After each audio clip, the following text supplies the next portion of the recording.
Hi friends, మన Rayalaseema special అనపగింజల curry అదే అండి. పితిపప్పు విత్ చిక్కుడుకాయల రెసిపీ చేసేద్దామా? వేడి నూనెలో లవంగాలు, ఏలకలు, చాపుడ్ ఆనియన్స్, పచ్చిమిర్చి వేసి ఆనియన్స్ గోల్డెన్ కలర్ వచ్చేంత వరకు వేయించాలి. జింజర్ గార్లిక్ పేస్ట్ వేసి పచ్చివాసన పోయే వరకు వేయించాలి. చాపుడ్ టమోటాస్ వేసి బాగా వేయించి మగ్గనివ్వాలి. ఇందులో కారం పొడి, పసుపు, ధనియాల పొడి వేసి బాగా వేయించాలి. ఒక టేస్టీ సీక్రెట్ చెప్పనా? పొడులు ఎంత బాగా వేస్తే కర్రీ అంత టేస్ట్ వస్తుంది.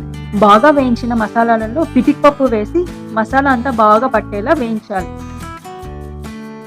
తగినంత నీరు, సాల్ట్ వేసి బాగా ఉడికించాలి. మీరు కుక్కర్లో వండితే జస్ట్ ఒక విజిల్ పెట్టుకుంటే చాలు.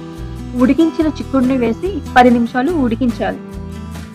చివరగా సన్నగా కట్ చేసిన కొత్తిమీర వేసి ఒక లెమన్ జ్యూస్ వేసి వేడివేడిగా సర్వ్ చేసుకోవటమే.